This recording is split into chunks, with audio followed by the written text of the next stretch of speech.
কল্পনা করুন এমন এক পৃথিবীর যেখানে ঘড়ির কাঁটা থমকে গেছে হাজার বছর আগে, যেখানে দিগন্তরেখা মানেই তপ্ত আকাশের সাথে মিশে যাওয়া এক অন্তহীন বালুরাশির সমুদ্র।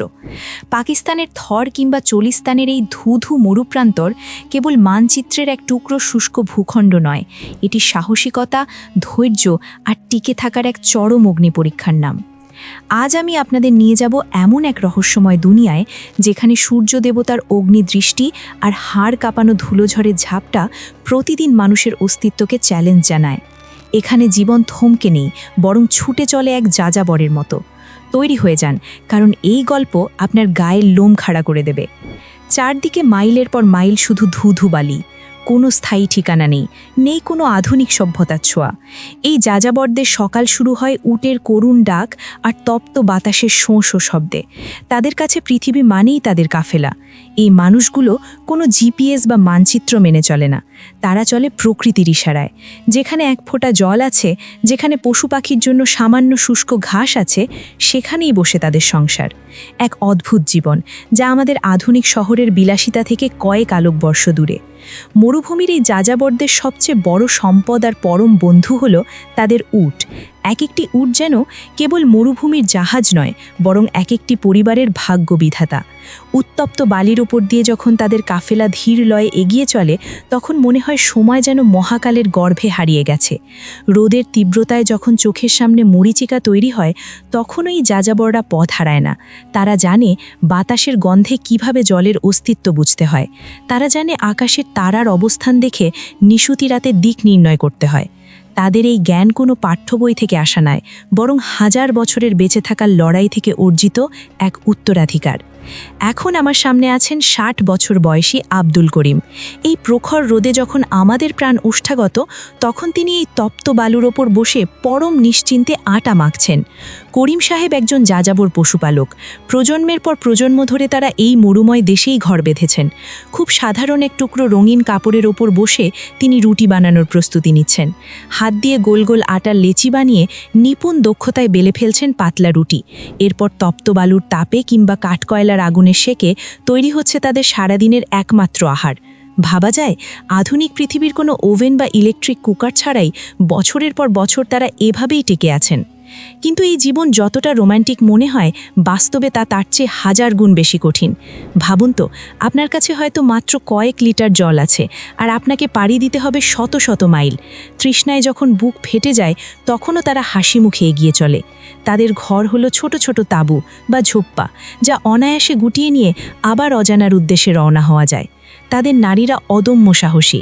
রঙিন পোশাকে মোড়া এই নারীরা কেবল ঘর সামলায় না, মরুভূমির রুক্ষতায় তারা ছড়ায় প্রাণের স্পন্দন।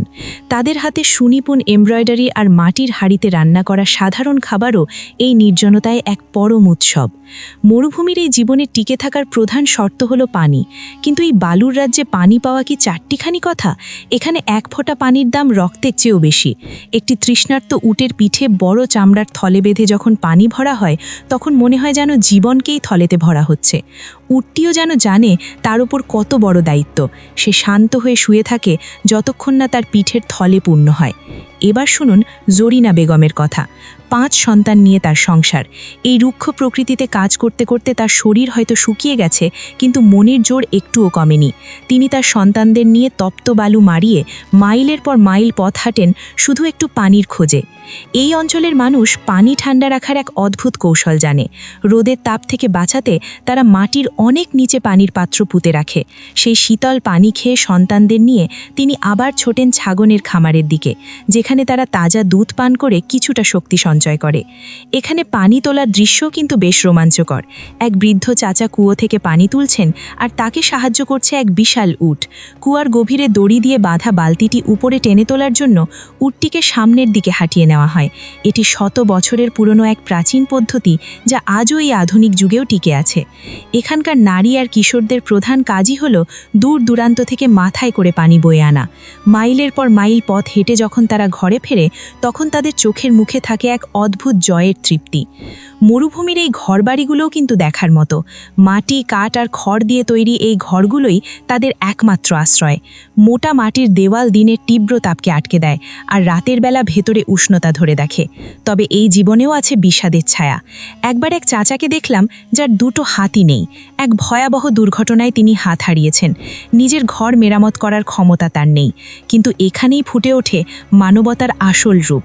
গ্রামের তরুণরা ছুটে এসে তার ঘর মেরামত করে দিচ্ছে। ইট সিমেন্টের দালান নয়, এই মাটির ঘরেই মিশে আছে একে অপরের প্রতি অকৃত্রিম ভালোবাসা। পাকিস্তানের এই যাযাবর জীবন আমাদের শেখায় অল্পে তুষ্ট থাকতে। যেখানে আমরা সামান্য ইন্টারনেটের গতি কমলে বিরক্ত হই, সেখানে তারা মাসের পর মাস কোনো খবর ছাড়াই বেঁচে থাকে, কেবল একে অপরের ওপর ভরসা করে। তাদের আতিথেয়তা বিশ্ববিখ্যাত। মরুভূমির তপ্ত বালুতে হারিয়ে যাওয়া কোনো মুসাফির যদি তাদের ডেরায় পৌঁছায়, তারা নিজেদের শেষ খাবারটুকু দিয়েও তাকে আপ্যায়ন করবে। এটাই মরুভূমির অলিখিত নিয়ম। গল্পের মোড় এবার অন্যদিকে ঘুরি, মরুভূমি থেকে সোজা নদীর বুকে।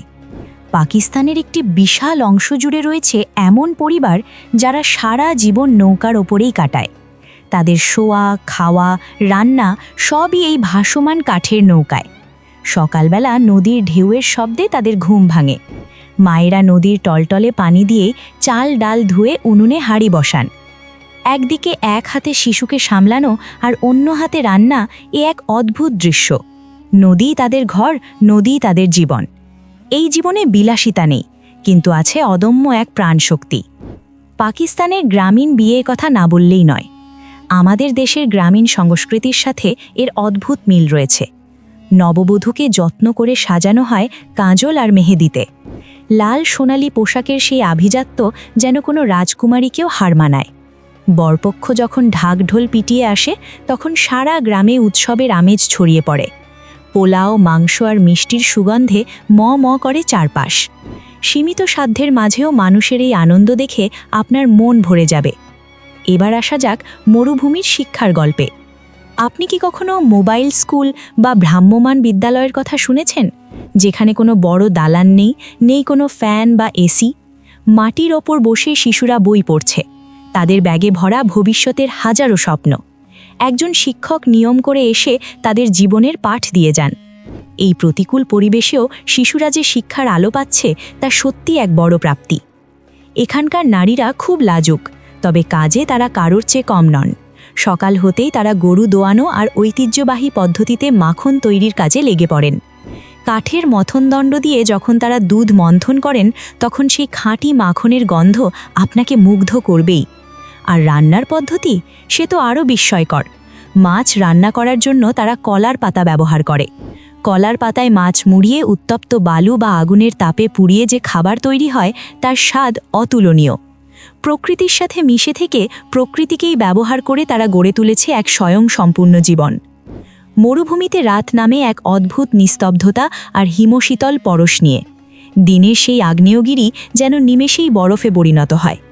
আগুনের চারপাশে গোল হয়ে বসে যখন তারা তাদের লোকগাথা বা সুফি গান গায়, তখন মরুভূমির বাতাসও যেন থমকে দাঁড়িয়ে সেই সুর শোনে। তাদের গানে থাকে বিরহ, থাকে প্রকৃতির প্রতি অগাধ ভালোবাসা, আর স্রষ্টার প্রতি অটুট বিশ্বাস। এই মানুষগুলোর কাছে মৃত্যু খুব কাছে থাকে। বিষাক্ত সাপ কিংবা ভয়ঙ্কর বালুঝড় যে কোনো সময় কেড়ে নিতে পারে সব। তবুও তাদের চোখে ভয় নেই, আছে এক অজেয় জেদ।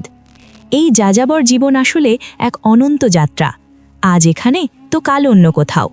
প্রকৃতির সাথে মিশে যাওয়ার এই যে ব্যাকুলতা, তা সত্যিই বিস্ময়কর। আধুনিক পৃথিবী হয়তো তাদের আদিম বলবে, কিন্তু সত্যিকারের স্বাধীনতার স্বাদ কি তারাই বেশি পাচ্ছে না? কোনো দেয়াল নেই, কোনো সীমানা নেই, পুরো আকাশটাই যেন তাদের ছাদ। এই রোমাঞ্চকর আর কঠিন জীবনের পরতে পরতে লুকিয়ে আছে হাজারো গল্প, যা শুনলে গায়ে কাঁটা দেয়। মরুভূমির সেই ধুলোর সাথে মিশে থাকা জীবনগুলো আমাদের বারবার মনে করিয়ে দেয়, বেঁচে থাকার নামই হলো লড়াই। আর সেই লড়াইয়ে যারা হাসতে জানে, তারাই আসল যাযাবর। পাকিস্তানের এই যাযাবর জীবন আমাদের শেখায় যে জীবন কত কঠিন হতে পারে, আবার সেই কঠিনের মাঝেই কতটা সৌন্দর্য লুকিয়ে থাকে। আধুনিক পৃথিবীর চাকচিক্য হয়তো সেখানে পৌঁছয়নি, কিন্তু সেখানে পৌঁছেছে মানুষের ভালোবাসা, পরিশ্রম আর টিকে থাকার অদম্য আকাঙ্ক্ষা। আজ এই পর্যন্তই। শীঘ্রই দেখা হবে অন্য কোনো রহস্যময় গল্পের সাথে। ভালো থাকবেন, সুস্থ থাকবেন।